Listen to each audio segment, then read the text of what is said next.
Boa tarde a todos. É uma satisfação estar aqui em mais um programa ao vivo do nosso Aprenda a Planejar. Com tantas tarefas, com tanto trabalho, não conseguimos estar presentes aqui nas últimas quintas-feiras. Dona Floraci, boa tarde. Quem mais está aí conosco? Deixe o seu oi para a gente saber quem está aqui. Bom, e hoje, mais uma vez, com um assunto importante, juntamente com a doutora Cristiane Leal, que está falando de Goiânia, vamos aqui tratar um assunto muito importante. Mas deixa aqui cumprimentar minha querida amiga. Boa tarde, doutora Cristiane.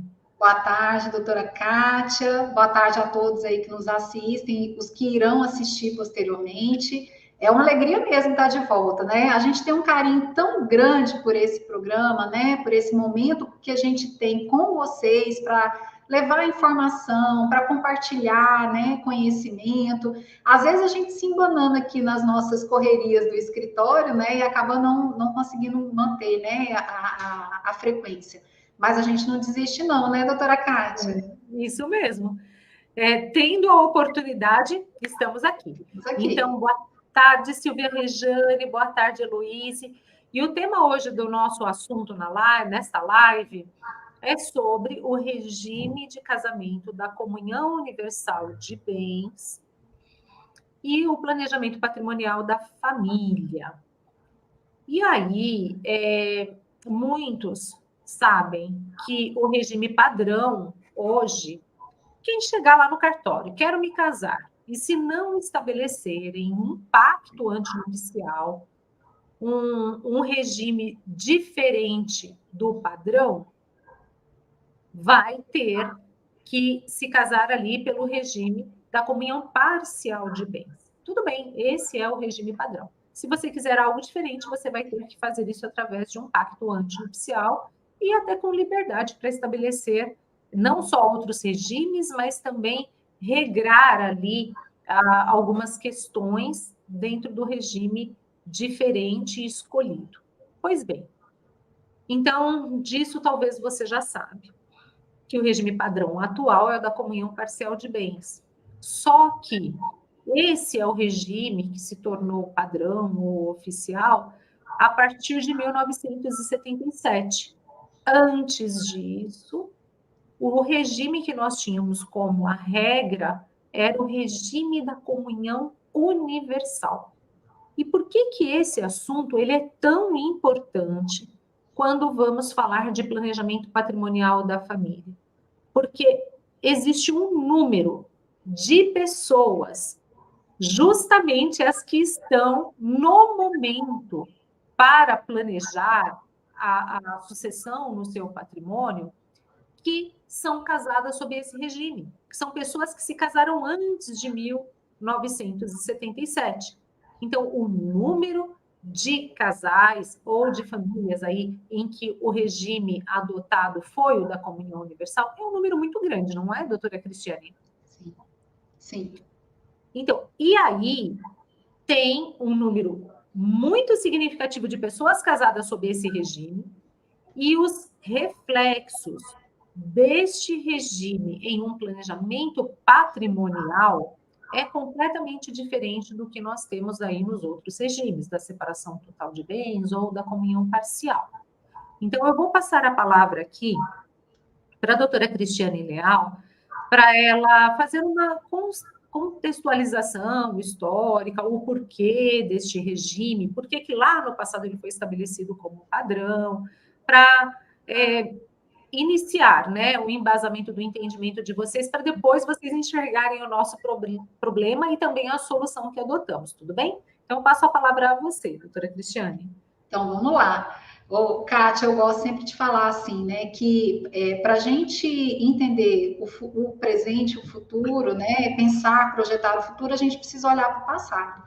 Porque há reflexos de decisões do passado no nosso presente e também no futuro, né? E quando a gente vai analisar uma lei sob a ótica da sua origem, né, do seu contexto histórico, isso nos permite compreender os fundamentos, né, e refletir se ela ainda atende os anseios da sociedade, porque uma lei criada lá atrás, muitas vezes, já não atende mais a necessidade da sociedade aqui, né?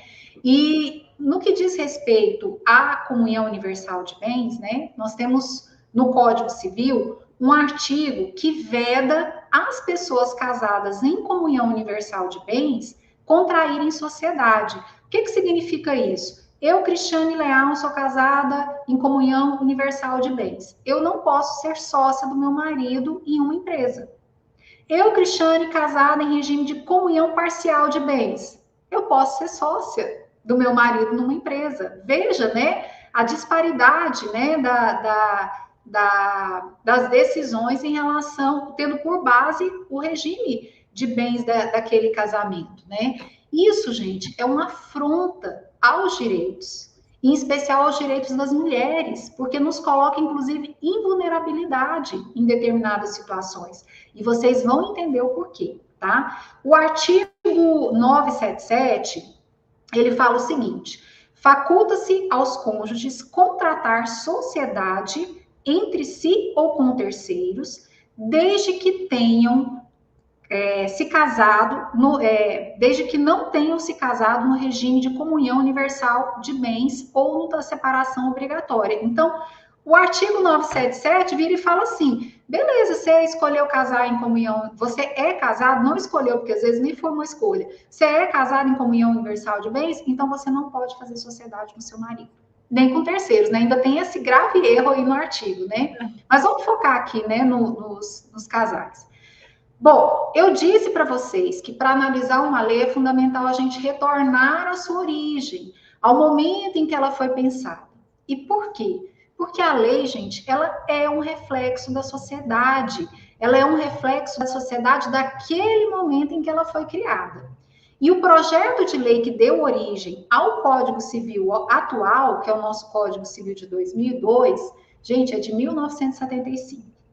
E sabe de quando é a criação da Comissão de Revisão e de Elaboração do Código Civil? Que é onde houve o start ali para a confecção do nosso Código Civil? De 1969. Então, a origem do texto do Código Civil atual é, na verdade, de 1969. Então, a gente precisa entender como era a sociedade da década de 60 e de 70 para saber, né, em que se fundamenta o artigo 977 do Código Civil para proibir uma sociedade entre um casal só porque eles são casados em comunhão universal de bens, né? Então, tendo esse marco aí temporal como norte, eu quero destacar com vocês alguns pontos, tá? O primeiro, como bem falou a doutora Kátia aqui no começo, até 1977, a regra para quem se casava era o regime de comunhão de bens. Hoje é o que a gente chama de comunhão universal de bens, né? Nesse regime, todos os bens, sejam anteriores ou posteriores ao casamento, se comunicavam, ou seja, eram dos dois. Isso mudou a partir de 1977 com a lei do divórcio, que foi quando a regra passou a ser o regime de comunhão parcial de bens, ou seja, os bens posteriores ao casamento é que se comunicavam, eram dos dois, do casal. Bom, apesar de parecer assim que tem muito tempo, nossa, 1977, né? Como a doutora Kátia falou, a grande maioria dos nossos clientes de holding são casados em regime de comunhão universal de bens. Ou seja, eles não podem, não têm total liberdade para estruturar o seu planejamento sucessório em decorrência desse artigo, tá? E aí, a gente acha que para por aí o problema. Não, as novas gerações, elas continuam usando esse regime. Não sei se vocês acompanham, mas recentemente a gente viu aí o Primo Rico com a Maíra, eu não lembro o nome dele, eu só falo Primo Rico. O Primo Rico com a Maíra Card, né? Eles optaram pelo regime de comunhão universal de bens. E quantos casais jovens, né, optam por isso? É uma escolha que eles têm, né? Então, esse é o primeiro ponto que a gente precisa estar bastante atento. O segundo é que o texto apresentado ali no artigo 977, ele tinha por fundamento dois institutos, tá? o poder marital e a imutabilidade dos regimes de bens do casamento. Então, vamos lá. Poder marital, o que é isso? Até 1962, gente, a mulher precisava de autorização do marido para os atos da vida civil.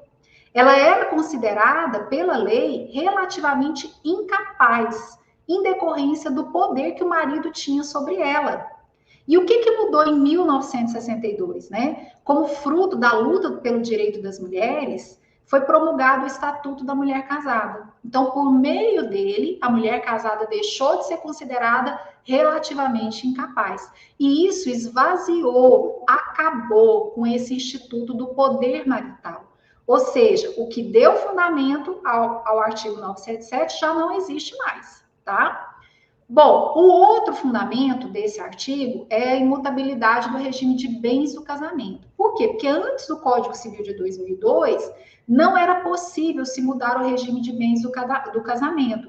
Eles entendiam que ofendia o pacto que havia sido estabelecido antes da união dessas pessoas. Mas o Código Civil de 2002 trouxe alterações. E hoje é possível, sim, que um casal mude o regime de bens do seu casamento sem que isso seja um problema.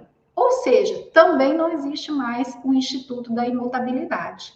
Então, se a gente parar para refletir nesses dois pontos que eu trouxe aqui, os dois fundamentos que foram utilizados para embasar a existência dessa vedação decorrente do artigo 977 não existem mais. Mas o artigo 977 segue aí, válido e causando muitos problemas para as famílias, em especial para as mulheres. Aí, Kátia, eu passo a palavra para você. Você podia conversar com a gente explicando aí, né, essa interferência do artigo no planejamento patrimonial da família e como é que a gente pode lidar com isso hoje? Claro. Doutora Cristiane, muito obrigada. É muito importante mesmo entender a origem, né? A origem do problema. Está aí, está na nossa lei. É uma vedação, é uma proibição. Você, que é casado no regime da comunhão universal de bens, não pode ser sócio com o seu cônjuge. Não pode. É essa a proibição. Tá certo? Tem alguém, ó, a gente está com um número bacana de pessoas aqui nessa live. Tem alguém aqui conosco que é casado sob o regime da comunhão universal de bens? Escreva aí, eu, né? Ou, meus pais são, tá? Para vocês trazerem esse assunto para a realidade de vocês. Eu sou casada no regime da comunhão universal de bens. E do que elas estão falando mesmo? Estamos falando de um artigo que existe no nosso Código Civil que te proíbe de ser sócia em uma empresa com o teu esposo. E aí isso tem o que a ver com o nosso,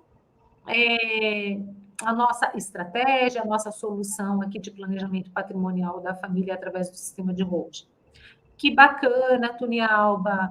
Olha só, muito obrigada, viu, por estar aqui conosco. A Tunialba é uma pessoa que acompanhou o seminário aí, que estávamos fazendo na outra semana. A Ivete também, Kátia Noro. Que bacana que vocês estão aqui, gente. Então, olha só, os pais delas são casados. Olha, a Ivete também, com pacto antinupcial. Olha isso, pelo visto, então, a Ivete se casou possivelmente depois de 77, porém ela e o esposo optaram pelo regime da comunhão universal. Então, tá bem, o que a lei está dizendo? Não é possível constituir sociedade, constituir empresa. E esse assunto muito nos interessa, porque nós falamos de uma solução de planejamento patrimonial e sucessório através de uma empresa, né? Nós pensamos aqui em institucionalizar o patrimônio, abrindo uma empresa, levando o patrimônio para dentro desta empresa e depois doando cotas para os filhos ou para quem queira beneficiar. Tá bem. Então, a princípio, a ideia é, se esse patrimônio é do casal, vamos abrir a empresa em nome do casal. Opa, mas espera aí, se esse casal tem o regime da comunhão universal de bens, eles não poderão. É disso, é sobre isso que nós estamos falando. Essa é a nossa dor, este é o nosso problema. Tem solução? Tem. Calma aí, que a gente vai explicar como que nós procedemos aí. Mas não faz mais sentido a permanência desta vedação. Nossa, e chega a ser revoltante, né? Ver a doutora Cristiane explicando lá a origem. Então, a mulher era considerada relativamente incapaz como assim, né? E hoje estamos aí, totalmente na ativa, cada vez mais, né? Hoje conquistamos o nosso espaço profissional, até na nossa vida profissional. Pois bem, mas aí quero uma solução para os meus bens, para o meu patrimônio, para o patrimônio que eu construí com meu esposo. E aí, então, vamos lançar mão desta solução de um sistema de holding? E aí a gente se depara com este artigo. Então, isso é muito ruim. E hoje tem uma luta para a derrubada deste artigo, mas até que ele deixe de existir, nós temos enfrentado as dificuldades perante as juntas comerciais. Eu não posso abrir esta empresa em nome do casal que tenha este regime de casamento. Qual é a solução? Nós podemos, sim, abrir a empresa no nome de apenas um do cônjuge. Mas como assim? Os bens pertencem ao casal. Tá tudo bem, a vedação é para que sejam sócios naquela empresa, mas não existe nenhuma proibição para que eles sejam administradores conjuntamente daquela pessoa jurídica. Então, a princípio, abre-se a empresa em nome de um deles, escolhe, o casal é quem escolhe. Vai ficar no nome do marido, vai ficar no nome da esposa, tanto faz. Mas naquele mesmo ato, e em nenhum momento, tá, gente? Não precisa pensar, mas eu vou ficar exposta a riscos, afinal de contas, a empresa, ou se falando de uma holding, né? A holding vai ficar apenas em nome do meu esposo ou da minha mulher. Não se preocupem com isso, porque naquele mesmo ato será feita a nomeação do outro cônjuge como administrador, juntamente com o esposo ou a esposa ali que estará constando como sócio.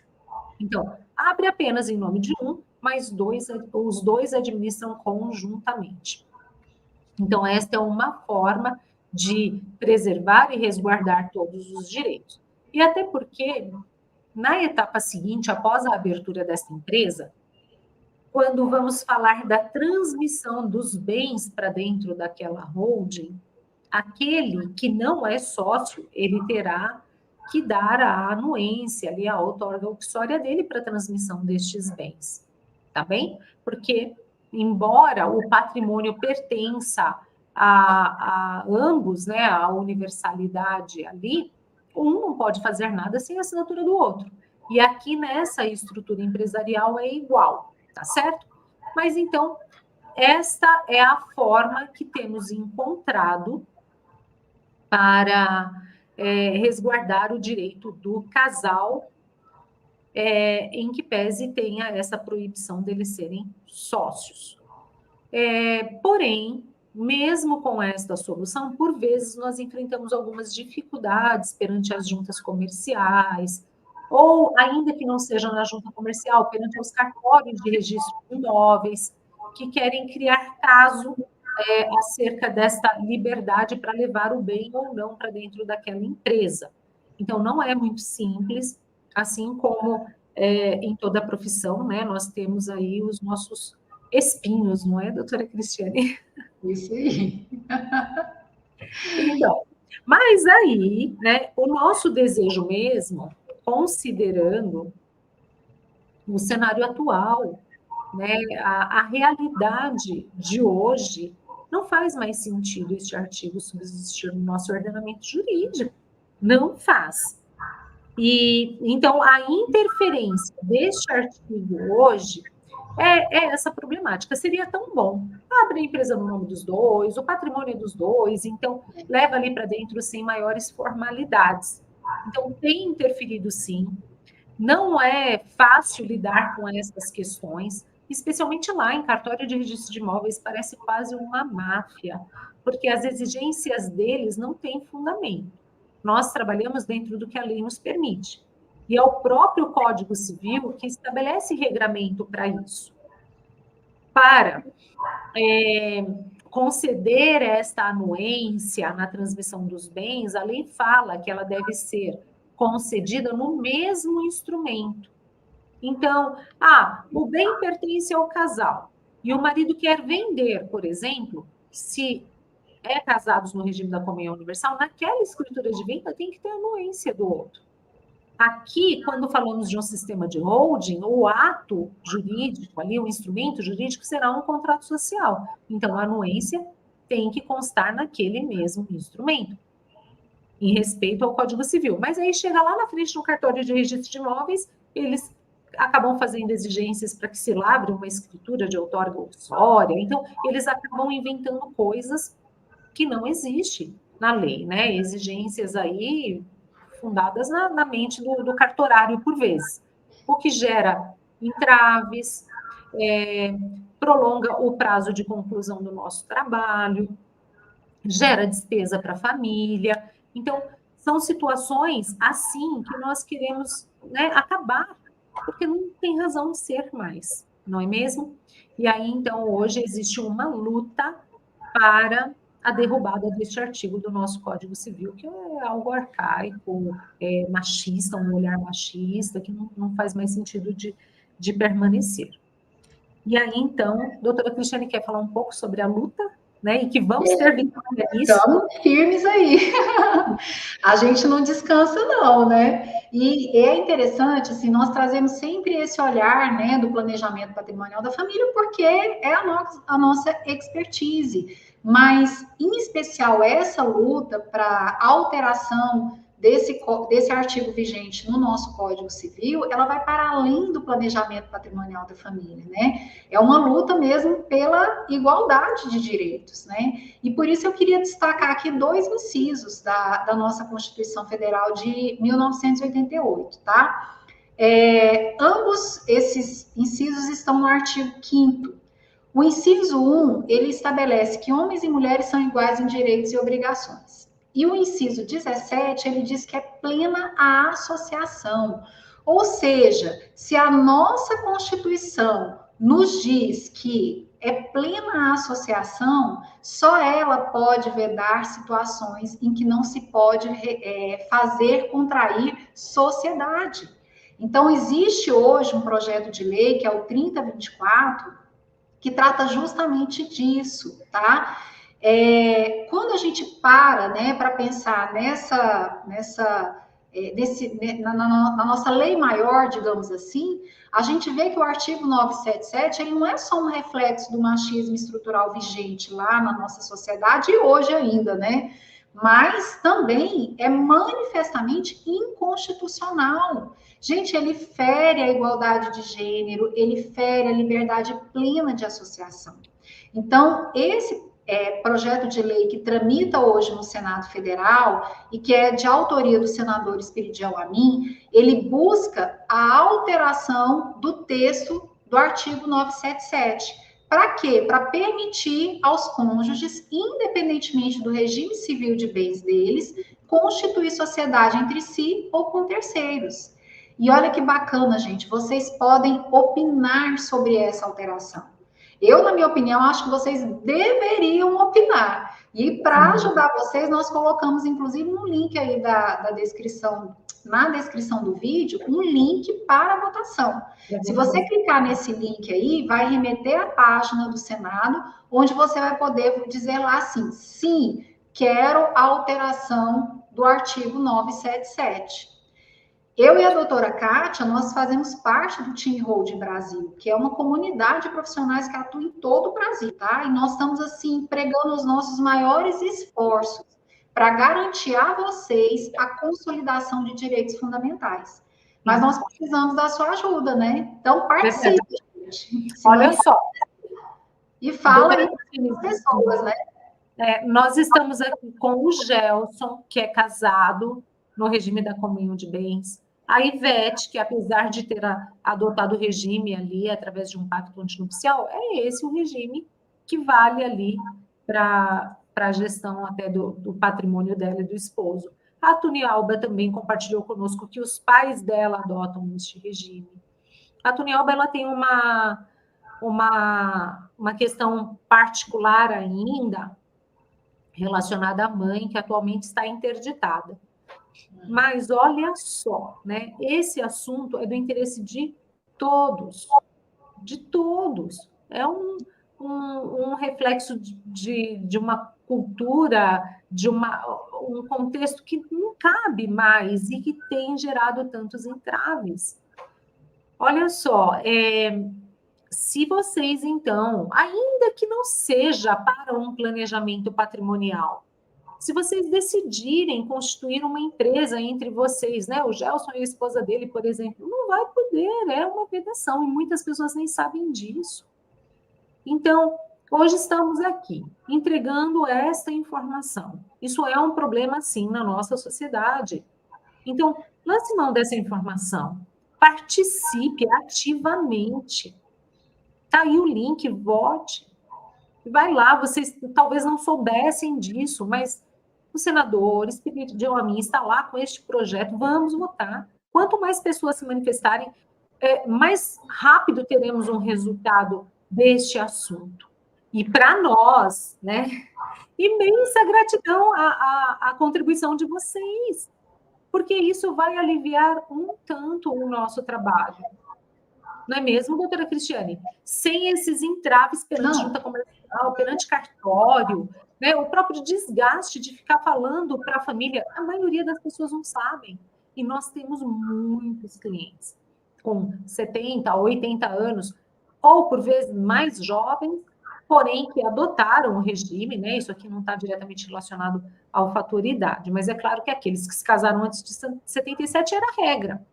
E aí, então, quando eu digo, olha, aqui tem um contexto que eu preciso explicar por conta do regime de vocês, então teremos que abrir a empresa apenas em nome de um, e o cliente ele se alarma, nossa, mas eu não posso abrir a empresa com ela? Muitos nem sabem da vedação, mas ela existe, né?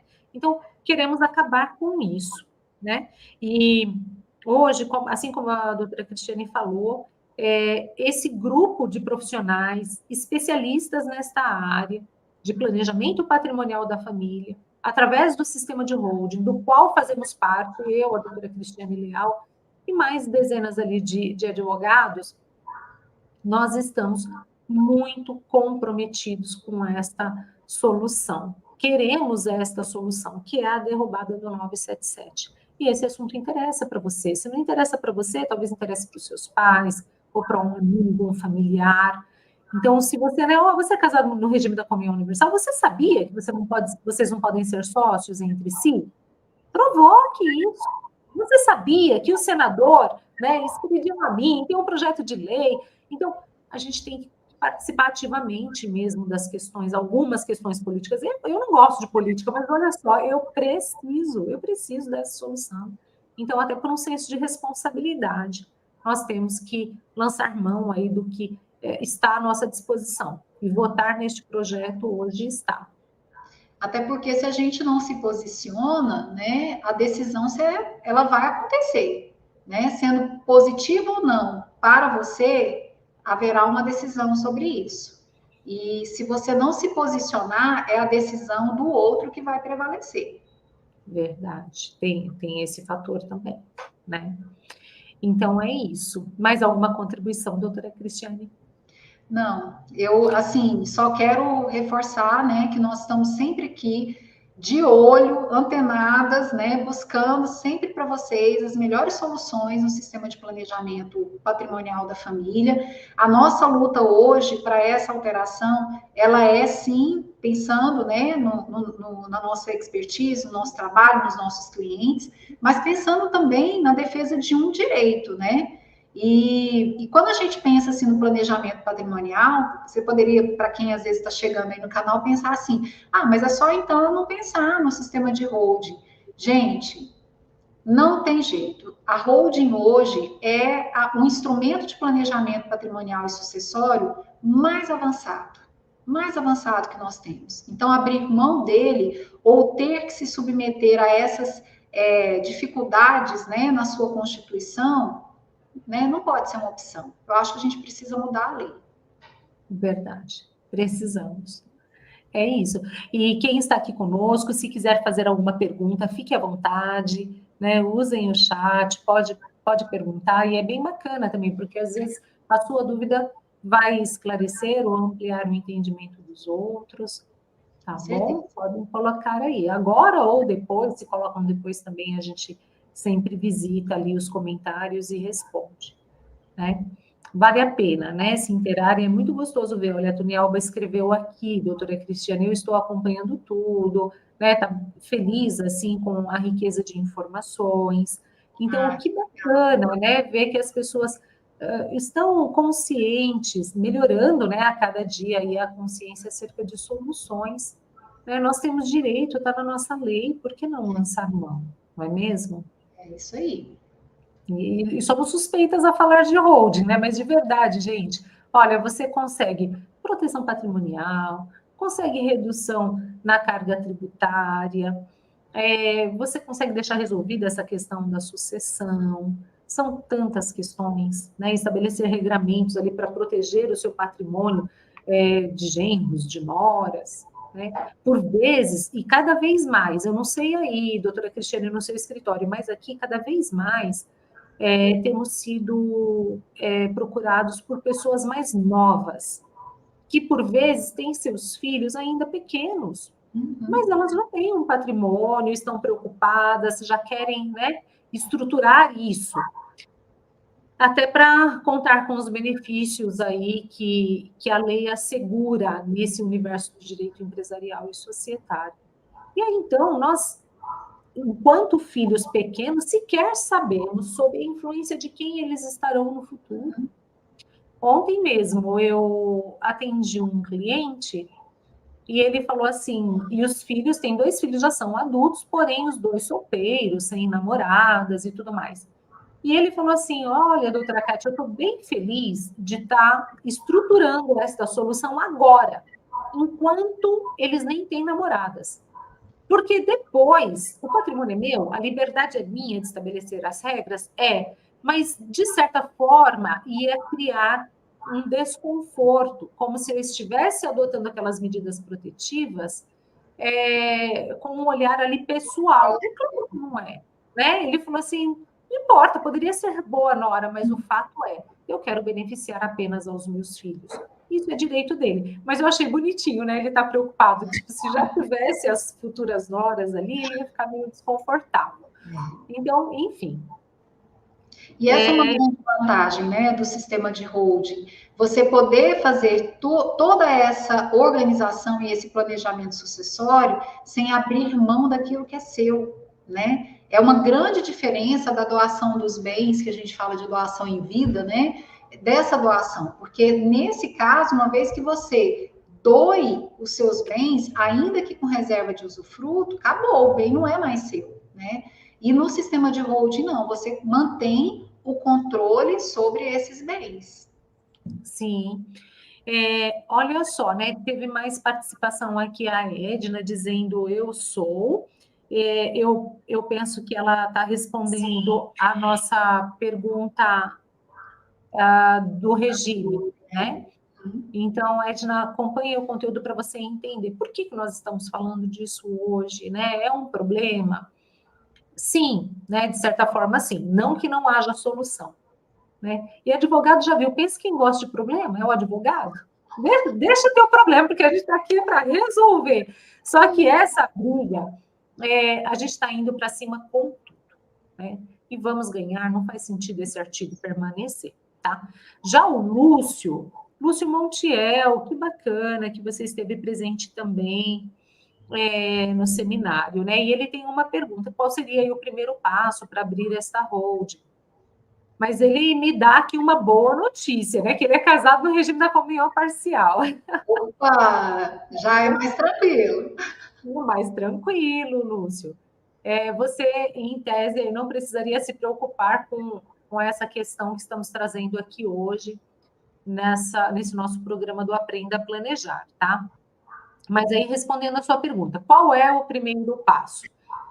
Talvez você não tenha visto num trecho da aula que eu explico, inclusive, um modo, como que eu posso dizer, bem tranquilo para acontecer essa contratação, de uma forma transparente, idônea, até para que a pessoa não caia nas mãos de um profissional aí que, olha, vem aqui, Lúcio, vou fazer sua holding e cobra um montão de dinheiro. Não, calma, não é isso, né? A gente precisa entender o contexto daquela família. Então, o primeiro passo para aqui, e a doutora Cristiane trabalha também neste formato, nós dividimos em etapas. E a primeira etapa é uma sessão de viabilidade, onde nós conseguimos nos aproximar daquele contexto e daquela família, enxergando ali a constituição familiar, a estrutura patrimonial, a destinação que é dada para cada um dos bens, porque tudo isso importa em reflexos tributários. Então, se a família tem bens destinados para bens imóveis destinados para locação, ou se a maior parte do patrimônio daquela família são ativos financeiros que estão aplicados, nós temos que enxergar isso, né? Também entender as intenções ali para um prazo curto, longo, ou até mesmo para quando não estiver mais aqui, o quão harmoniosa é a relação entre as pessoas que você quer beneficiar. Então, o profissional, ele precisa se aproximar desta realidade. E eu digo, né, doutora Cristiane, quem trabalha com planejamento patrimonial através do sistema de holding tem que entender de direito? Um montão, né? De várias áreas do direito até. Né? Direito empresarial, tributário, direito de família, sucessões, e tem que entender um tantão de contabilidade também. Tá tudo certo, mas antes disso, tem que entender de gente. Tem que entender de pessoas, gostar de pessoas, se colocar no lugar daquela pessoa, no contexto família. O que nós queremos com isso?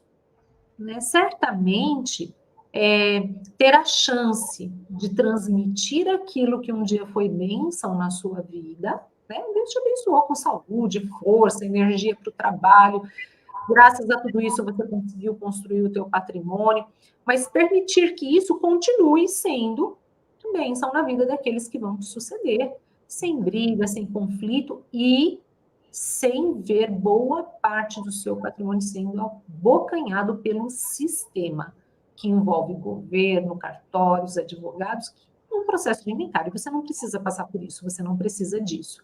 Né? Existe solução muito, muito vantajosa. Então, o primeiro passo dentro destas etapas é a contratação de uma sessão de viabilidade, tá, Lúcio? Se você estava conosco, nós tínhamos aberto uma agenda extraordinária.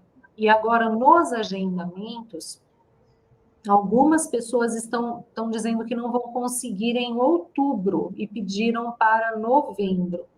Eu não sei, eu estava tentando ver aqui se as meninas colocaram alguma coisa. Ó, dá para nos chamar aí no WhatsApp, eu não consigo falar, tá bom, Lúcio? Se tem horário reservado. Chame o escritório aí no WhatsApp, tá aqui na descrição do vídeo. Se nós pudermos te ajudar, assim faremos, tá bom? Então, é isso. A Ivete comentou também sobre o processo de reversão do regime, também é possível. Isso. A doutora Cristiane falou um pouquinho. Repete para a gente, Cris. Hoje o Código Civil ele acabou com essa imutabilidade do regime de comunhão de bens. Então, se o casal, por exemplo, optou por um determinado regime, se casou com esse regime, mas depois, por qualquer motivo, ele decide alterá-lo, não importa para que tipo de regime, tá? Se começou com comunhão parcial, depois quis fazer uma separação total de bens, não importa, tá? há um procedimento jurídico que permite que você faça essa alteração. É claro que tem todo um cuidado aí com terceiros, né? Para que terceiros não sejam lesados nesse procedimento. Mas hoje é perfeitamente viável, é um caminho judicial, você tem que fazer isso por meio do Poder Judiciário, mas você faz sim e você altera sem nenhum problema. Perfeito. Olha só, o Lúcio, doutora Cristiane, ele está comentando, né, que tem uma filha, então é isso que a pessoa tem que enxergar. Eu me encaixo na regra, né? Qual seria a regra? Eu tenho patrimônio, tenho filhos, e não importa se é só um, né?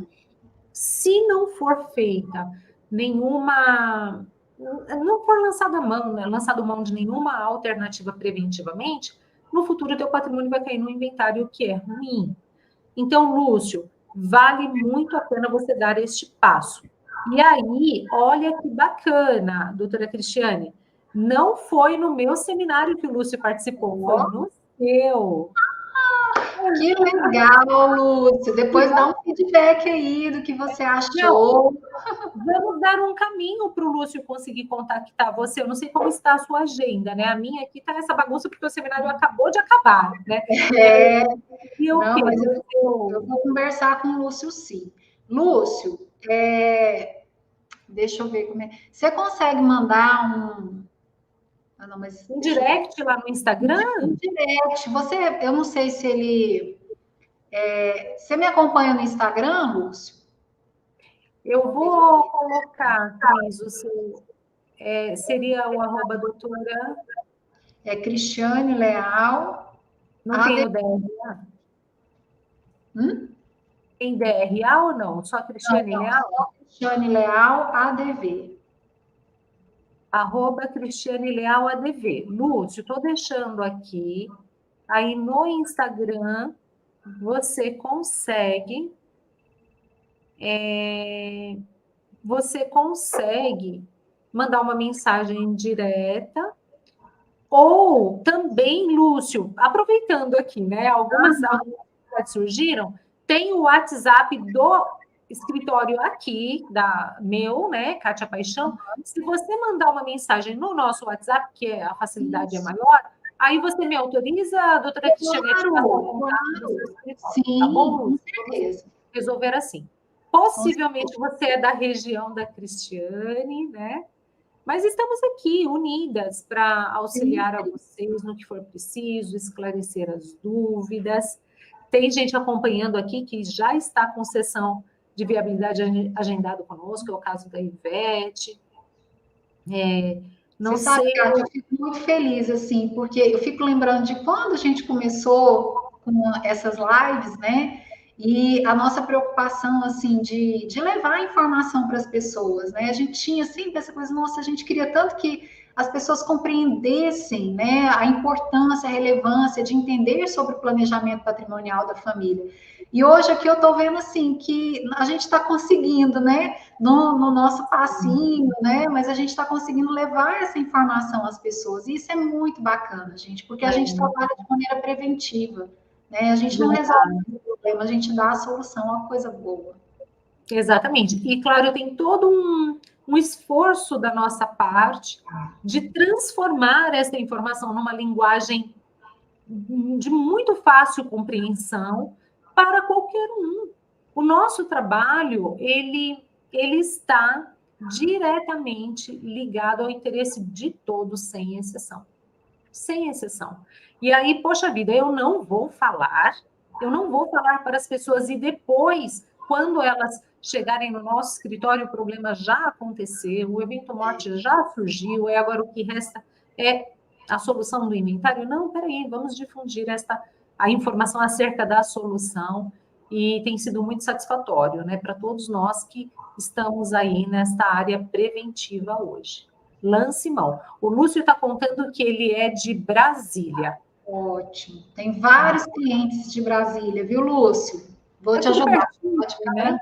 Pertinho. Goiânia e Brasília, todo mundo junto. Pois está longeão de mim, Lúcio. Então, tá bem. Mais alguma contribuição, alguma pergunta? Pessoal, escrevam no chat. Fiquem à vontade, tá? Alguma coisa a mais, você acha, Cris, que podemos Eu acho que auxiliar? não, Kátia. Eu acho que, assim, nós conseguimos, né, informá-los sobre a urgência, a necessidade deles se posicionarem sobre o que está acontecendo. E, assim, reforço, tá? Entrem no link aí do Senado Federal, votem a favor desse projeto de lei. Vamos mudar essa lei, vamos deixar ela lá no passado e vamos trazer para o nosso Código Civil uma lei condizente com a realidade social que nós vivemos hoje, né? Sim, é verdade. Gente, não deixe de votar, tá bom? E vocês também compartilhem aí esse link de votação nesse projeto de lei, cai direto lá no Senado. Agora, ô Cris, desculpa, eu não sei se eu divaguei um pouco aqui, quando você comentou sobre a possibilidade de reversão do regime, né? Você falou que o aspecto negativo disso é que tem que ser judicial ainda, né? Você falou? Isso, ser Então, judicial. aí isso, gente, o que acontece? Para nós que estamos com a mão na massa, constituindo a holding daquela família, e aí, então, depois trava lá na junta comercial ou lá no cartório. Ah, vai dar para reverter, Ivete, como você sugeriu aqui, né? E a Ivete é nossa colega de profissão. Conversei com ela. Ivete? Ai, que legal! Oi, Ivete, bom demais ter você aqui com a gente. Mas, Cris, morra de inveja. 50 anos de advocacia. Olha, Ivete, olha eu contando aqui. Nossa Senhora. Parabéns para ela, né, Cris? Que bacana. Sim. Então, e aí a Ivete, olha só, ela dando essa sugestão muito bacana, mas vai dar para reverter o regime? Vai. Mas aí, Ivete, puxa vida, a gente está ali com o contrato já pronto, tramitando, perante junta comercial, desejoso de concluir aquele planejamento sucessório, né? Eu digo aqui, eu sou a louca dos prazos, porque a gente não vê a hora de começar e terminar logo com aquilo, para a família ficar resguardada mesmo. E aí, então, puxa, eu vou ter que parar, distribuir um processo judicial para modificar o regime de casamento? Não, não faz sentido. O que faz sentido, gente, é derrubar esse artigo 977. E tem famílias que não querem isso, não veem isso como uma opção. Tem muitos casais que para eles eles nem cogitam essa possibilidade. Então há também uma questão de foro íntimo aí da família, das pessoas, né? Que também às vezes falam, não, eu não vou ter que alterar o meu regime, não quero, né? Então a gente precisa pensar em soluções mais práticas, né? E definitivas, porque como eu falei, né? O planejamento, a gente está aqui trazendo esse posicionamento do ponto de vista do planejamento patrimonial da família, mas esse artigo, ele fere de morte qualquer situação que envolva a sociedade entre esses casais, não precisa nem ser pensando aqui no planejamento patrimonial. Então, a gente tem que acabar com ele mesmo. Sim. Aqui, olha, Edna, você perguntou o número do projeto de lei, é o 3024, só que o link para a votação, ele está na descrição desse nosso vídeo. Se você estiver assistindo pelo celular, aí é importante você clicar no xizinho do chat, fechar o chat, e aí aparecendo lá mais, né? Você consegue ver toda a descrição. Aí ali eu estou abrindo aqui, ó, para mostrar para vocês. Então, desse modo, vai dar para vocês verem aqui? Tem o chat, então, necessário fechar o chat, clicar no mais, que aí vai abrir aqui, opa, tem um outro mais aqui, ó, link para votação, tá? Aí vocês, já tá o link ali, né? Minha equipe aí deixou para facilitar para vocês. Então, clica lá, vota, vamos ter estarmos ativos aí, né? Ô, Kátia, eu mandei aí para você, no chat privado, o link. Às vezes, se você colocar no chat para o pessoal acessar, também ajuda, né? Tem gente que tem um pouquinho mais de dificuldade com essas ferramentas. Às vezes, se colocar no chat aí para eles, ajuda. Ótimo. Eu vou abrir aqui. Você mandou. Eu mandei aqui no chat privado aqui, do StreamYard. Perfeito, isso vai ajudar. Ele não. Aqui, achei. Perfeito. Ó, eu vou colocar para todos vocês.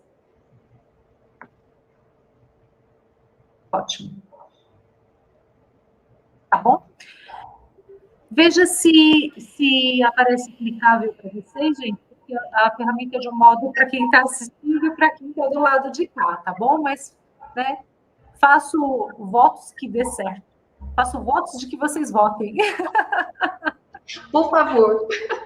Não votem, nos ajude nisso, ainda que você seja casado pelo regime da comunhão parcial, esse problema não é meu, mas é de muitas pessoas.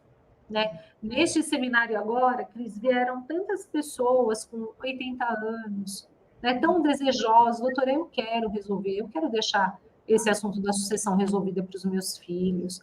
E aí, nem perguntei ainda, não aconteceu minha reunião com essa família, mas certamente são casados pelo regime da comunhão universal. Sim, né?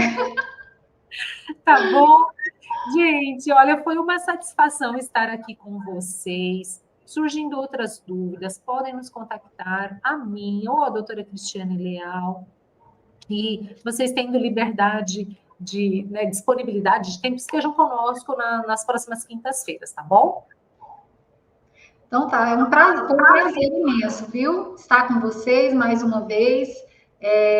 Estamos sempre aqui à disposição para esclarecer as dúvidas de todos, viu? Um beijo enorme aí e bom restinho de semana para todo mundo. Tá bom. Obrigada, doutora Cristiane. Um forte abraço, pessoal, que estava conosco aqui ao vivo. Fiquem com Deus. Até mais. Tchau, tchau.